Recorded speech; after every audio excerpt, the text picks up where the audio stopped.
EC 363 Optimization Techniques Module 1 Introduction of Optimization Techniques by Dr. J. Abraham, Department of Mathematics, Rajagiri School of Engineering and Technology. Statement of an optimization problem.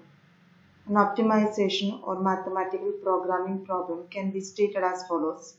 Find x equal to x1, x2, x3, etc. xn, which minimizes f of x, subject to constraints Gjx less than or equal to 0, j varies from 1 to m, Lg of x equal to 0, j varies from 1 to p, where x is an n-dimensional vector called the design vector. F of x is known as objective function. Gjx and Lgx are known as inequality and equality constraints respectively. The problem stated above is called constraint optimization problem. An unconstrained optimization problem can be defined as follows. Find x equal to x1, x2, x3, etc. xn, which minimizes f of x. Optimization problems can be classified based on the following criteria. First is existence of constraints, second nature of design variables, third physical structure of the problem, fourth nature of equations involved, fifth permissible values of design variable, and sixth is the number of objective function. Optimization problems can be classified into classical optimization and multivariable optimization. In classical optimization, there comes single variable optimization, and in multivariable optimization, there are problems with constraints and problems without constraints. The general problem of optimization usually involves finding the maximum or minimum value of a function under certain restrictions. These are methods to determine the extrema of a function using differential calculus, and they are known as classical optimization techniques. These are methods useful in finding the optimum solution of continuous and differentiable functions. Now we can see the definition of local minima, local maxima, absolute minima, absolute maxima in the case of a single variable optimization problem. A function of one variable f of x is said to have a relative or local minimum at x equal to x star if f of x star less than or equal to f of x star plus h for all sufficiently small positive and negative values of h. Relative or local maximum at x equal to x star if f of x star greater than or equal to f of x star plus h for all sufficiently small positive and negative values of h. Global or absolute minimum at x equal to x star if f of x star less than or equal to f of x for all x in the domain. Global or absolute maximum at x equal to x star if f of x star greater than or equal to f of x for all x in the domain.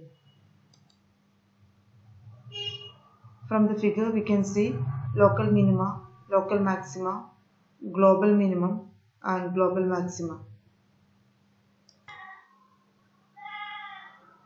The following two theorems provide the necessary and sufficient conditions for the relative minimum of a function of a single variable. Theorem 1, which is the necessary condition, which states that if a function f of x is defined in the interval a less than or equal to x less than or equal to b and has a relative minimum at x equal to x star, where a less than x star less than b, and if the derivative f dash x exists as a finite number at x equal to x star, then f dash x star equal to 0. We can see that this theorem can be proved for relative maximum too. The theorem does not say what happens if a minimum or maximum occurs at a point x star where the derivative fails to exist.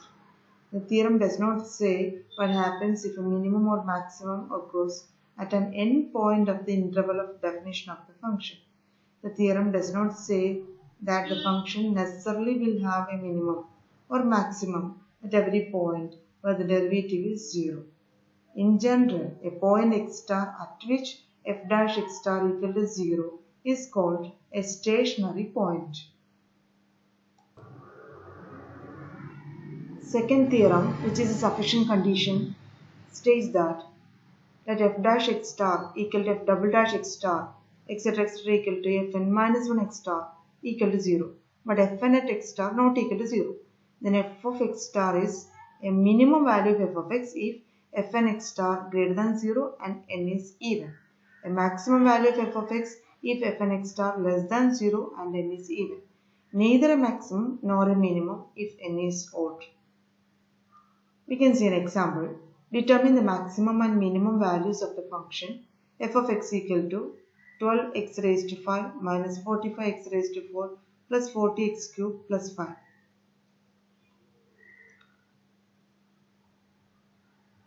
In the solution, first of all find the first derivative f dash x, which is equal to 60 into x raised to 4 minus 3x cubed plus 2x square, which is equal to 60 into x square into x minus 1 into x minus 2. Put this equal to 0. So you will get x equal to 0, 1 and 2. At x equal to 1, find the second derivative f double dash x. So that's equal to minus 60, which is less than 0, which implies x equal to 1 is the relative maximum. Therefore f maximum equal to 12. At x equal to 2, find the second derivative f double dash x, which is equal to 40, which is greater than 0. This implies x equal to 2 is a relative minimum. Therefore f minimum equal to minus 11. And at x equal to 0, find the second derivative f double dash x. We can see that it equals to 0. So find third derivative f triple dash x equal to 24, which is not equal to 0. This implies x equal to 0 is a point of inflection. That is, here n equal to 3, n is odd. Then according to theorem 2, the point is neither maximum nor a minimum, or that point is called a point of inflection.